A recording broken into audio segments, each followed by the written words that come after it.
muchas gracias por la invitación a CREA. Para mí, cada vez que me invitan a compartir alguna reunión con ustedes, realmente es un privilegio, ¿no? Pues realmente el respeto que me despierta este movimiento es muy grande. Y lo digo de antemano porque la presentación que tengo para hacer está llena de malas noticias, o de desafíos, si se quiere. Como decía Mariano más temprano, están dichas desde el optimismo y la voluntad, ¿no? Así que tómenlo si alguien se siente un poco tocado, como una observación de un amigo de un movimiento que cree que las soluciones pasan por este tipo de organización, ¿no? Lo que voy a hacer, y veremos que también lo hago, es tratar de elevarme a 10.000 pies de altura, mirar el planeta desde ahí arriba, para después tratar de bajar un poquito más a tierra y ver si puedo conectar lo que le está pasando al planeta con las cosas que a ustedes les ocupan día a día, ¿no? Trataré de hacerlo sin estrellarme, veremos si lo logro. Pero sí me pareció importante, más que referirme a los temas puntuales que tienen que ver con producción y ambiente, que son muchos y ustedes los viven a diario, más bien transmitirle 3 conceptos que por lo menos a mí me cambiaron la vida y que están circulando mucho en la literatura técnica sobre cambios en el planeta y cambios en los ecosistemas, ¿no? Bueno, no se ve muy bien este mapita, lo habrán visto 1.000.000 de veces ya, es la Tierra de noche, ¿no? Y el primer concepto que quería transmitirles es que está capturado muy bien por esta palabra y por esta imagen de acá, ¿no? Y es la idea de que el planeta, así como en día de hoy nos contaron cómo el mundo ha cambiado, y se ha cambiado desde el punto de vista de las actitudes y de los mercados y las tecnologías y de lo que está pasando con la sociedad, ese crecimiento de la clase media, ese crecimiento demográfico, ese crecimiento de la economía, tiene un correlato biofísico hoy en el planeta Tierra, ¿sí? Y eso es lo que yo quiero primero transmitirles a ustedes para que veamos qué significa eso. La palabra es una palabrita más o menos nueva que está circulando bastante en la comunidad de investigadores que hacen análisis o investigan sistemas planetarios, que miran la atmósfera, que miran la biosfera, que miran las relaciones entre esos sistemas a escala muy macro, ¿no? Y en particular el término surge de los geólogos. Ustedes saben, los geólogos miran la Tierra con lapsos temporales que son imposibles de comprender racionalmente, millones de años, cientos de miles de años, etcétera, ¿no? Y llegó un punto en que dentro de esa comunidad que hacían sus trabajos investigativos en geología, empezaron a decir, nosotros nos movemos en una época, ustedes saben que están las eras y los eones y las épocas y qué sé yo, estamos trabajando en lo que llamamos el Holoceno, ¿no? Que es la última era geológica en la cual se supone que estamos viviendo nosotros, caracterizada por la retracción de los glaciares. Ustedes saben que sobre cientos de miles de años la historia biológica del planeta está determinada por los glaciares que avanzan y retroceden, avanzan sobre cientos de miles de años, o sea, mucho antes de la civilización humana, ¿verdad? Pues bien, nosotros estamos en una era de retracción de los glaciares, ¿no? Lo que tienen chicos habrán visto la era del hielo 1, 2 y 3 más de una vez, ¿no? A mí me tocó. Y es eso, ¿no? Es el cambio de los glaciares y el mamut desaparece y el tigre sable desaparece y así va y cambia la flora y cambia la fauna y cambia absolutamente todo. Bueno, esto están diciendo, bueno, pero eso ya se acabó. En realidad, lo que hoy explica las dinámicas planetarias no es tanto el retraimiento de los glaciares, sino la acción del ser humano. O sea, nuestra acción hoy tiene esta impronta, ¿no? Somos como bichitos de luz en un árbol, o sea, somos visibles a escala geológica, ¿sí? Les quiero mostrar alguna de la evidencia que se ha estado discutiendo en torno a esto. Y quiero empezar por los 2 grandes consensos científicos que hay respecto de cómo está el planeta hoy en día. El primero es el más típico, que es el de el IPCC, el Panel Intergubernamental sobre el Cambio Climático, que es el brazo científico de la Convención de Cambio Climático. Es el proceso a través del cual la ciencia le comunica a los políticos qué está pasando con el clima, para que después los políticos tomen sus decisiones, ¿no? En la última publicación del 2013, que fue, digamos, hecha pública durante el 2014, confirma lo que venían diciendo, y es que el calentamiento del sistema climático es inequívoco. Muchos de los cambios observados no han tenido precedentes en los últimos decenios a milenios, ¿no? Decenas de miles de años. La atmósfera y los océanos se han calentado, los volúmenes de nieve y hielo han disminuido, el nivel del mar se ha elevado y las concentraciones de gas de efecto invernadero han aumentado. O sea, hay consenso científico, siempre en el margen están los que dicen que no, y es saludable que así sea, ¿no?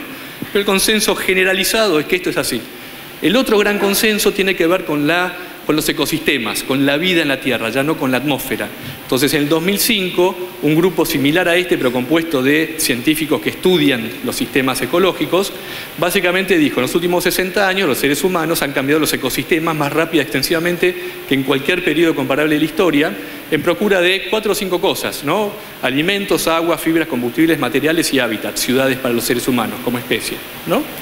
Esto ha resultado en la degradación del 60% de los servicios de los ecosistemas, ahora vamos a hablar de eso en un segundo, y una pérdida sustancial y en gran medida irreversible de la diversidad de la vida en la Tierra. ¿Verdad? Eso es el titular. Ahora veamos un poquito más de detalle. Y empezamos por el mar para alejarnos un poquito del contexto de ustedes, ¿no? Después venimos un poquito más a tierra. Pero este gráfico, que con todo el dramatismo que tiene, ¿no? Lo hizo la Universidad de la Columbia Británica en el Canadá para esa evaluación científica que les mencionaba hace un minuto. Básicamente lo que hace es, para este año de acá, muestra la máxima captura pesquera en un determinado lugar de los mares. O sea, ese es el equivalente a la frontera agropecuaria, pero para la frontera pesquera. Se están diciendo, en el año 57, la máxima captura se consiguió en este lugar de aquí, luego de lo cual nunca más se logró esa máxima captura. Y una de las cosas que está diciendo este mapita es que los seres humanos capturamos peces en todos los mares del planeta. No hay un rincón del planeta donde no estemos pescando, ¿sí? Y eso es así. La FAO compila esta estadística, que es el estado de las pesquerías mundiales, ¿no? Esta serie va hasta el 2010, del 1950, y es la contracara de esa expansión de la frontera pesquera, ¿no? Entonces la FAO dice, vea, en el año 2010 tenemos 24% de las pesquerías que están colapsadas.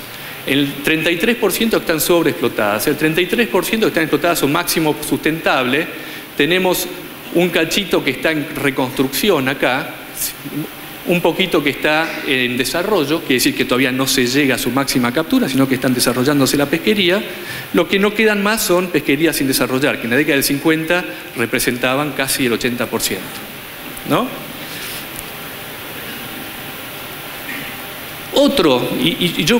Son varias las variables que se pueden mirar. Esta es más o menos reciente, son estudios de hace poquito que muestran el efecto de la concentración de dióxido de carbono que tiene que ver con cambio climático, pero ya no sobre el cambio climático, sino sobre los océanos. Y lo que se está observando es que el ser humano, a través de la emisión de esto, le está cambiando el pH a los océanos, no la pileta de tu casa, los océanos, ¿no? Es una enormidad en términos de la impronta y del impacto que tenemos como especie sobre las dinámicas planetarias, ¿sí? Esta gráfica lo que muestra es la concentración de dióxido de carbono en partes por millón, así es como se mide, y ustedes ven esta típica gráfica de progresión de aumento, ¿no? Que es la que se muestra comúnmente asociada a la curva de cambio climático, ¿no? Este es el pH, ¿no? En esta fila de acá. Entonces, a partir del año 90, más o menos, se empiezan a medir. Ahora están saliendo los papers donde se dice, efectivamente, nuestras mediciones en estaciones repartidas por los distintos océanos indican que el pH está cambiando del océano. Esto tiene consecuencias y se están haciendo los estudios para saber cuáles son las consecuencias. Por ahora, una de ellas es, por ejemplo, que afecta mal a los crustáceos y los moluscos, ¿no? No los deja formar, problema, y a los corales, ¿no? Que fue el gran interés detrás de los estudios, ¿no? Porque los corales son carismáticos y atraen mucha atención y mucho dinero, ¿no? Para investigación. Se empezó por ahí, pero se empiezan a ver consecuencias en otras formas de vida. Y eso está previsto que aumente. Si la línea de base es esta, en 1850, un teórico, digamos, asumiendo que la carga de dióxido de carbono en tiempos preindustriales más o menos andaba por acá, bueno, ellos dicen, bueno, el pH va a cambiar y vamos a tener océanos más ácidos de lo que tenemos hoy, con todas las implicancias que eso tiene. ¿Sí? Mares. Vamos a la Tierra, entonces. Los cambios en los ecosistemas terrestres son de igual magnitud, mucho más visibles, ¿sí? Y quizás mucho más grandes también. Para graficarlo nomás, yo lo que hice fue superponer un mapa de lo que sería, digamos, los biomas en el planeta Tierra en ausencia de intervención humana significativa. Digamos, esto es 20.000 años atrás, por decir algo, ¿no? Entonces vos tenés los distintos reinos fitogeográficos, son regiones que tienen historias evolutivas más o menos parecidas, ¿no? Y tendrías, bueno, bosque por acá, estepas por acá, etcétera. Básicamente lo que pasa es que muchos de esos biomas son reemplazados por un nuevo tipo de sistema, esos son los sistemas cultivados, los agroecosistemas, que hoy ocupan más de 1/3 de la superficie terrestre. O sea, hemos transformado una cantidad enorme de distintos tipos de ecosistemas para beneficio nuestro, ¿verdad? Y esto es sin juicio de valor, porque estas cosas ocurren por buenas razones, y a veces por malas, pero también por buenas, ¿no? Con lo cual, lo que has tenido es una apropiación de la producción primaria para beneficio del ser humano, una transformación brutal de ecosistemas de todo tipo para la producción, y eso es una subestimación, ¿sí? Porque no está incluido ahí todas las tierras de pastoreo extensivo, como puede ser la Patagonia, ¿no? Entonces, si tuviéramos 3 minutos les mostraría cómo esto se baja a tierra con patrones de deforestación en distintos lugares del mundo, o patrones de conversión de ecosistemas en distintos lugares del mundo, ¿sí? Incluyendo conversiones entre comillas, positivas, en el sentido de que transformamos desiertos también en lugares donde se sostiene la agricultura, ¿no? En Arabia Saudita es un lindo ejemplo, muy apoyado en el uso de agua fósil, ¿no? O sea, se extrae agua con 10.000 años de antigüedad para hacer irrigación, pero terminan produciendo alimentos donde antes había un desierto, ¿no? Entonces, a nivel de la tierra, digamos, esos cambios son notables y tienen también sus consecuencias. Pero no solamente la impronta humana está en los cambios sobre los tipos de ecosistemas, también intervenimos en el ciclo del agua, fuertemente. O sea, la cantidad de reservorios que se han construido en el planeta Tierra, sobre todo desde la década de 50, y aprovecho para la digresión, todas estas curvas de cambios en ecosistemas hacen un despegue muy fuerte en la década del 50. Por eso es que se empieza a marcar que los grandes cambios ecosistémicos del planeta datan más o menos de 1950. Pero hoy, según un dato que yo lo repito, me lo han dicho, está escrito, me cuesta creerlo, hay más agua represada en reservorios de la que fluye por los ríos naturales en algún momento determinado, ¿no? O sea, el tiempo de residencia de una gota de agua en un cuerpo de agua, si antes era 1, ahora es 3. O sea, esa gota que precipita hasta que llega al mar, le toma el triple de tiempo, ¿sí? Entre otras cosas, por este tipo de situación de acá, esto es la frontera, esto es Brasil, Paraguay, Argentina, Misiones, ¿no? Es la bosque atlántico del Alto Paraná, año 1973, año 2003, ¿no? Entonces la conversión es realmente muy grande, pero además fíjense, hablando de agua, que aparece esto, ¿no? Eso es Itaipú. Y como es, hay un montón, ¿verdad? O sea, los cambios que se están dando son realmente muy grandes. Si vamos a apurarnos, esto es el que decía del desierto de Arabia, en 3 años distintos se va midiendo, aparece, ¿no? Agricultura por una transformación a la inversa, ¿sí? Nos podemos venir más cerca de casa, esto es deforestación en el Gran Chaco, ¿no? El Parque Chaqueño, esto es Bolivia, Paraguay, la Argentina. Si miramos esa puntita de ahí, esto fue lo que pasó a lo largo de, bueno, ahí no me olvidé poner la fecha, pero son también más o menos 20 años, ¿sí? Lo que le decía del agua, intervenimos en el ciclo de los nutrientes. Hoy los seres humanos inyectan a los sistemas naturales tanto nitrógeno como naturalmente fluye por ellos, ¿no? O sea, duplicamos directamente y eso tiene consecuencias. Lo mismo pasa con el fósforo. Una palabra sobre cambio climático, ya que estamos. A ver. Ups. Ahí está. Porque esto se viene en una negociación ahora en diciembre en París, ¿sí? Hay un número que los políticos tienen grabado acá en la cabeza, los negociadores internacionales, que es 2 grados centígrados. Eso es el umbral de aumento de la temperatura media global, no quiere decir que en todos lados, la media global, que no hay que perforar si es que no queremos, según la ciencia, sufrir consecuencias realmente catastróficas, ¿no? O sea, los políticos, en su dificultad de ponerse de acuerdo respecto a cómo abordar el cambio climático de manera efectiva, reduciendo emisiones o mitigando vía captura, llevaron a la comunidad científica a decirle, bueno, a ver, ¿cuál es mi límite absoluto? Y le dijeron, tu límite absoluto son 2 grados centígrados. A partir de ahí mis modelos dicen que estamos realmente mal, porque empiezan a gatillarse procesos de retroalimentación y cosas realmente graves, ¿no? Según el último balance de carbono que hace una entidad internacional, ese, digamos, margen que tenemos entre hoy y los 2 grados centígrados nos dura 30 años. O sea, en teoría tenemos 30 años para revertir la actual tasa de emisión de dióxido de carbono, que hoy está 61% por encima de los niveles de 1990, ¿sí?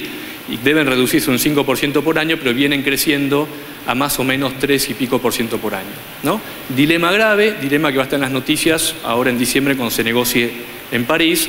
Si tenían alguna duda de nuestro rol en esto, estos son la serie histórica de emisiones, ¿no? A nivel mundial, Sudamérica es responsable de este cachito de las emisiones. Y Argentina es responsable de una fracción de lo de Sudamérica. O sea que es un juego que en ese sentido nos queda grande, pero que en otros sentidos deberíamos estar jugando muy activamente, en el sentido de la adaptación y en el sentido de la captura. Entonces, los cambios a gran escala ecosistémicos no son realmente nuevos, ¿no? Durante siglos en Europa, en la China, en el Medio Oriente, estas cosas han ocurrido. Darwin lo vio en la Argentina cuando vino en su viaje con el Beagle, recorrió de Bahía Blanca hasta Buenos Aires y se sorprendió del nivel de transformación que tenía eso. Básicamente estaba diciendo, esto ya no es una pampa natural, esto es un sistema distinto, totalmente transformado, ¿sí? Lo novedoso y lo importante es que la escala y la velocidad de los tiempos, de los cambios, no tiene parangón en la historia del planeta, por lo menos en miles y miles y miles de años para atrás. ¿Se entiende? O sea, un poco lo que veníamos diciendo, para el sistema social se reproduce en el sistema biofísico, ¿no? Entonces, ¿qué haces al respecto, ¿no? Y ahí es donde empieza el segundo concepto. El primer concepto para mí es ese. Estamos viviendo en un contexto que es cualitativamente diferente del que vivieron mi padre durante mucho tiempo, mi abuelo, ¿sí?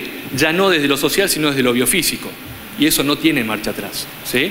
Entonces, uno de los conceptos que se están desarrollando es el concepto de servicio de los ecosistemas y de capital natural, como una forma de darle coherencia a las respuestas para enfrentar esto, ¿sí?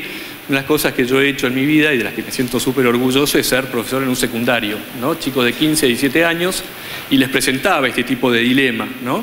Entonces, para ver cómo cambiábamos la forma de mirar, uno les pregunta, ¿y acá qué ves? Y por supuesto vemos lo que vemos todos, una cascada, un bosque, y la respuesta era, están todos equivocados, es una planta potabilizadora de agua, y literalmente es una planta potabilizadora de agua. Este es el bosque de la cuenca de la cual la ciudad de Nueva York consigue su agua. Nueva York tiene un agua de canilla de muy buena calidad, con muy poco tratamiento de potabilización. ¿Por qué? Porque esto funciona bien. Acá se filtra, acá se hacen un montón de procesos naturalmente que hacen que el agua que llega a la planta de tratamiento sea de una calidad tal que el gasto en tratamiento sea muy bajo, ¿no? Y esto tiene todo un estatus de manejo y de protección que surge de una observación que la EPA, la Autoridad Ambiental Norteamericana, le hace a la ciudad de Nueva York, y le dice, estamos notando que la calidad del agua que ingresa a tu planta de tratamiento viene cayendo. Ojo, dentro de unos años, si esta tendencia sigue, usted va a tener que construir otra planta de tratamiento o hacer algo respecto de la cuenca. Siendo norteamericanos, hicieron el costo-beneficio, obvio, sacaron el número. La planta les costaba, como si dijera, $6.000 millones con gastos operativos gigantescos. El plan de manejo de la cuenca, incluyendo compra de tierras, trabajo con los municipios para tratamiento, con los agricultores para mejor manejo de fertilizantes y otros inputs, les costaba en el orden de los 500 millones. 1 más 1, 2, arrancaron el plan de manejo y desde entonces se mantienen así. La ciudad se evitó la obra, ¿no? Y así uno puede seguir, ¿sí? Y decir, bueno, ¿esto qué es? Y los chicos decían, es la ciudad, ya no te quieren contestar porque saben que es una trampa. Y decir, claro, esto es un acondicionador de aire. Este es el cinturón verde de la ciudad de San Pablo. San Pablo tiene un serio problema de islas térmicas, o sea, temperatura que sube de manera muy alta, muy grave, porque es una isla de cemento. Este bosque está medido, tiene una función de enfriamiento de la temperatura en San Pablo, ¿no? En alguna medida. Sin ese bosque sería mucho mayor la temperatura. Más aún, tiene un rol de regulación del agua. Se está estudiando la vinculación que hay entre este bosque y la precipitación en San Pablo, por un lado, y entre este bosque y la regulación de la escorrentía, por el otro lado, ¿no? Y podemos seguir, ¿no? Esto que es una montaña no es un dios, porque también los ecosistemas en buen estado ofrecen conexión espiritual, ¿no? Si usted le pregunta a este hombre de Vilcanota en Perú, y esto es así, ¿qué es Dios? Él le va a decir esto, ahí está, es esta montaña. Y tiene razón, en su experiencia, en su cultura, en su historia, eso es Dios. Y un día, por cambio climático, esto va a desaparecer, la nieve, y toda este agua ya no va a estar más ahí, y va a haber una merma sustancial en la cultura de este pueblo, ¿no? Este páramo es un gran capturador de carbono, por ejemplo, ¿no? Los páramos son como estepas de altura, son grandes sumideros y grandes reguladores de agua. Si no hubiera este páramo, esta escorrentía de acá sería mucho más fuerte de lo que realmente es, porque hacen de esponja. Buah. El concepto es ese, ¿sí? Cuando miramos un paisaje, cuando miramos la naturaleza, Porque estamos en el antropoceno, no podemos escaparle a dos conceptos centrales. Uno, esa naturaleza, además de ser valor intrínseco, creación divina, todo lo que ustedes quieran desde lo valorativo, además es capital natural. Y además de ese capital derivan servicios y beneficios para la humanidad, ¿sí? Servicios de los ecosistemas, que son de distintos tipos según la literatura, que ustedes van entendiendo y siendo gente de campo lo van a entender enseguida, ¿no? Ahora, bueno, les decía, 60% de esos servicios, según el estudio este que les contaba el año 2005, están degradándose. El resto de esos servicios están vinculados con la mayor habilidad que hoy tenemos de extraer alimentos de varios de esos sistemas, ¿no? Porque eso es una buena cosa. Sacamos más alimentos a una cantidad de ecosistemas. Pero al hacer eso, lo que estamos haciendo, lo que se hace por default, es desconocer la existencia de todos los otros servicios que se degradan cuando tomamos la decisión de intervenir para maximizar un tipo de servicio. A ver si lo puedo explicar. Si esto es un ecosistema no agrícola natural, esto está tomado del INTA, ¿no? Un trabajo del equipo de Ernesto Bigliso. Usted tiene que ese sistema te provee regulación climática, secuestro de carbono, un nivel de biodiversidad, una cierta regulación hídrica y una provisión de commodities X, ponele que sea carne, poquita, baja, porque el sistema es no agrícola y está más o menos intacto y bien conservado. ¿Qué es lo que pasa normalmente? Se transforma esto en esto, donde se maximiza la obtención de algún tipo de commodity a expensas de las demás funciones, por lo general. Y eso es así, está medido, se puede observar, ¿sí? Es un trade-off que se llama. Lo que se está proponiendo en general en esta literatura es, mirá, hay que avanzar a sistemas que más o menos equilibren las funciones, ¿no? Que digamos, a ver, está muy bien sacarle alimentos, tratemos de sacarlos sin perder otras funcionalidades, ¿no? Y eso optimiza y mejora la economía y mejora el bienestar humano en ese ecosistema en particular. No tengo tiempo de contarles esta anécdota, después si quieren la contamos, pero hay programas, esto es en Sudáfrica, donde se regeneran servicios ecosistémicos deforestando especies exóticas, ¿no?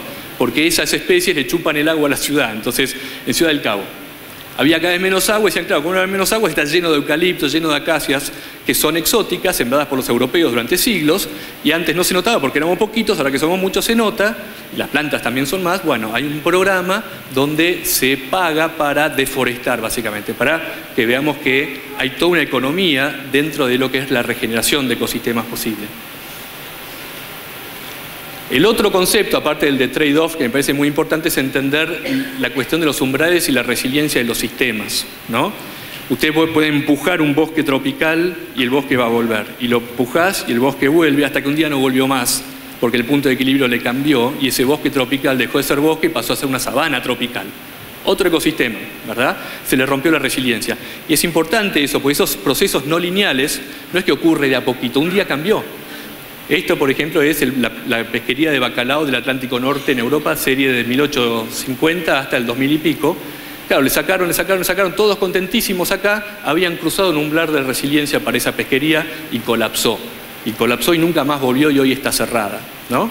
O tenés procesos de eutrofización, esto es en China, Ricky, ¿no? Mirate qué asquete, ¿no? El chiquito tirado en la playa, claro, está lleno de algas porque es tal la escorrentía que se lleva desde cloacas sin tratamiento hasta fertilizantes agrícolas, que se generan estas floraciones algales y te tapan estas extensas superficies.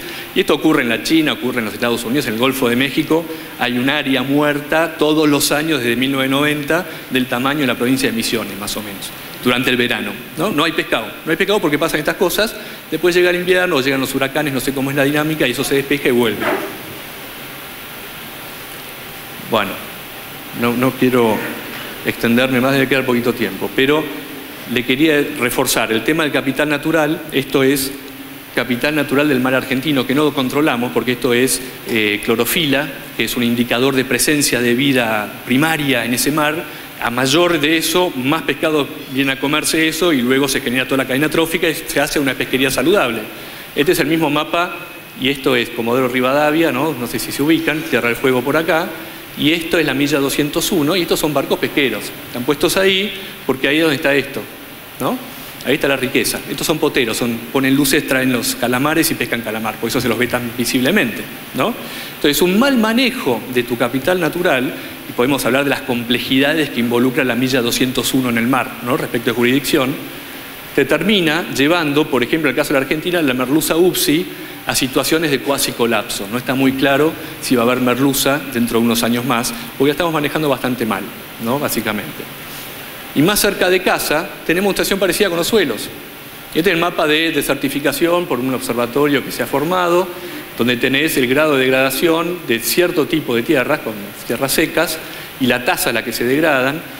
Básicamente lo que está diciendo es, señores, la Argentina no está cuidando bien en estas geografías sus suelos, tampoco en otras, ¿no? Esto es el sudoeste de Buenos Aires, año 2009, también que fue un año muy malo, ¿no? Pero es un buen indicador de lo que pasa si no estás preparado para adaptarte a años muy malos. Esta es foto satelital con el suelo volándose, ¿no? En ese año fatídico, porque fue realmente muy mala esa seca. Eso, y esto también está tomado de Bigliso, termina, digamos, esa desatención a lo que es entender esa naturaleza como capital natural en una pérdida de carbono en el suelo y arriba del suelo, en distintos ecosistemas del país. Según el equipo de Bigliso, la Argentina, y esto debe reproducirse en todo el mundo, ¿no? Viene perdiendo, en 3 periodos históricos, viene perdiendo carbono en la biomasa y en el suelo, en virtualmente todos los ecosistemas, salvo el delta por una dinámica natural que tiene y los esteros de Liberá, ¿no? Lo mismo se puede decir de fósforo, pero no me voy a detener para no robarles el tiempo. Pero el concepto es ese, ¿no? ¿Cuánto que tenemos? 5, ni tanto. 7, bueno. Entonces, frente a ese y usando esas herramientas, ¿no? Y tomando el caso del suelo como un ejemplo, y lo podemos extender a bosques, y a agua, y a pesca, y a los recursos naturales que quieran, ¿no? Si usted me pregunta a mí, en mi humilde experiencia, cuál sería el desafío ambiental más importante que enfrenta la producción en la Argentina, es el de internalizar ese capital natural y esos servicios en la economía. Y a 3 niveles. Macro, meso, a nivel de política, donde la tarea es computar bien la riqueza. Ahora, si me cansa el tiempo, les explico qué es. A nivel intermedio, a nivel de política pública, a través de generar coherencia en las políticas públicas. Ahora vamos a ver. Y a nivel micro, a nivel de los productores, a través de regenerar y conservar ese capital natural. Hacer un manejo racional de ese capital natural. Internalizar a nivel macro, computemos bien la riqueza. Esto es un ejercicio donde se ajusta el ingreso bruto nacional para 3 países. Esto lo hace con una metodología del Banco Mundial, muy imperfecta metodología para la Argentina porque es una subestimación, pero básicamente lo que dice es en nuestro país, que es la línea azul, ¿no? El agotamiento de una cierta categoría de recursos, y acá incluyen la deforestación, los hidrocarburos, los mineros, representa un 4,9% más o menos del ingreso bruto nacional. Eso quiere decir, somos 4,9% menos ricos de lo que creemos que somos, ¿no? Y las contabilidades nacionales no están reflejando eso. Están diciendo crecimiento cuando en realidad hay que ajustar ese crecimiento. El banco lo ha hecho ajustando por otra variable que es degradación de calidad ambiental. Esto, disculpen el idioma, lo recorté de una revista, del Economist, donde le han computado el ajuste del PBI a esta lista de países. Para el caso de China, China es casi 9% menos rico de lo que dicen que es, ¿no? Hay que descontarle por costos ambientales. Entonces, hay que internalizar en la macro. Esto saltémoslo para ganar tiempo. Algunas industrias ya están empezando a tenerlo esto recontra claro. Esta es la industria del seguro, ¿no? Y esto es una serie temporal que te muestra eventos donde se generan pasivos para la industria aseguradora, ¿no? Esta es la Asociación de Reaseguradoras. Desde 1980 al 2012, estos son geofísicos, que son volcanes, terremotos, cosas que no controlamos, están más o menos estables. Estos son tormentas, los verdes, estos son inundaciones y otros hidrológicos, los azules, y estos son otros climatológicos como temperaturas extremas, sequías y fuegos, ¿no? La progresión es esta. Esto 2013 era el primer cuatrimestre, me parece, o el primer semestre, ¿no? Primer semestre, ¿no? La progresión es esa, cada vez más, ¿sí? Entonces ellos están empezando a internalizar estas cosas en su economía. La segunda, que es muy importante para mí, es el tema de la coherencia política, de las políticas públicas. Porque, ¿qué pasa? A ver, pongamos el caso del suelo, que es uno que me ha tocado trabajar bastante en distintos ámbitos, ¿no? ¿Cómo abordo el problema de los suelos desde la política, ¿no? Desde la política pública, la política sectorial? La inclinación por defecto es, bueno, pongamos leyes de suelos que digan hay que conservar el suelo, ¿no? Quizás te pongo algún incentivo por allá, pero básicamente te doy un mandato de conservación, ¿no? En la Argentina, desde los 70 hasta la década del 2000, se sancionaron más o menos 20 y pico leyes de suelos, provinciales y nacionales. El problema no está resuelto, está muy lejos de ser resuelto, ¿no? ¿Y por qué está muy lejos de ser resuelto? Por esto de acá, esto es un lindo gráfico que les recomiendo, este es un soft que está online, lo pueden buscar en la Universidad de Harvard, de un economista, se llama Hausman, un venezolano en esa universidad, pero básicamente es una linda forma de decir que el 60% de las exportaciones argentinas provienen del sector agropecuario, ¿no? Más aún, y esta a mí me pareció muy interesante como cuadrito, lo tomé de una publicación de Marcelo Regúnaga, que ahora está en la Universidad de San Andrés, ¿sí? Esto es un cálculo que la OECD hace para cantidad de países de el apoyo estimado al productor agropecuario, que es una especie de suma de distintos tipos de soporte, tipo precio sostén o tipo de subsidio directo y otras cantidades de cosas que se hacen, se lo divide por ingreso bruto y te da una estimación del subsidio para el sector, ¿no? Entonces te da que en Colombia está 30% subsidiado, que en Brasil está 4% subsidiado bajo esa métrica y en Argentina es menos 43%. Claro, es la gallinita de los huevos de oro. Entonces, ¿y acá esto qué es? Y esto es pago de salarios, es pago de jubilaciones, eso tiene destinos en la sociedad de distinto tipo, ¿no? Entonces, ¿qué es lo que está diciendo esto? Es imposible decir, usted deberá conservar si al mismo tiempo no alineás, no internalizás dentro de tu política sectorial lo que significa conservar en términos de capital natural y de servicios, ¿se entiende? O sea, ese deber de coherencia de política pública para mí es central como tema de agenda ambiental y como tema de agenda económica para la Argentina, ¿no? Porque como ustedes bien saben, esto no se puede sostener para siempre. Y no quiero decir que vayamos acá, ni siquiera tiene que ser cero, puede ser negativo, ¿no? ¿Por qué no? Pero tiene que haber una coherencia clara que diga al mandato de conservar, tiene que darle un deber de coherencia respecto de las viabilidad y la posibilidad de conservar. Es un tema de agenda fundamental. Hay pequeños esfuerzos, pero son todos aislados, pequeños y no alcanzan, ¿no? Ahí yo les menciono algunos en los cuales estuve involucrado, por lo menos, no voy a meterme porque ya se acabó el tiempo, pero estén atentos a este tipo de cosas. En particular, les llamo la atención al artículo 14 del nuevo Código Civil y Comercial. Y aclaro que a mí en general me gusta el código, tengo cositas ahí que, sobre todo las que ingresó en la Casa Rosada cuando pasó por ahí el texto, ¿no? Que medio como que tiraron para atrás la calidad, pero hay otras que a mí en general me gustan. Entre ellas me gusta esta, siempre y cuando tengamos claridad de ese deber de coherencia, ¿no? ¿Por qué me gusta esta? Porque esta internaliza en las relaciones civiles y comerciales el valor capital natural, por lo menos desde el punto de vista que yo lo estoy mirando. ¿Sí? Entonces, como no hay tiempo, déjame ver el último, después les cierro con una anécdota y dejamos el tema de conflictos para otro día. A nivel micro, ¿de qué se trata? Y acá no hay absolutamente nada porque, como les decía, este movimiento es eso. O sea, ¿qué hay que hacer? Bueno, buenas prácticas en todo sentido. Y la promoción y estar siempre pensando cómo se mejora, no tengo nada que decirles. Salvo que estaría bueno alentarlos a pensar en invertir en regeneración, porque las curvas de degradación en distintos ecosistemas, humedales, bosques, pesca y agricultura, son interesantes en todos los ecosistemas del país. Y tiene que haber un argumento económico que dice, se sale de esa degradación vía inversión en capital natural para regenerar esas funcionalidades y volver a recuperar niveles de productividad pasados, ¿no? Entonces, les dejo la inquietud en ese sentido.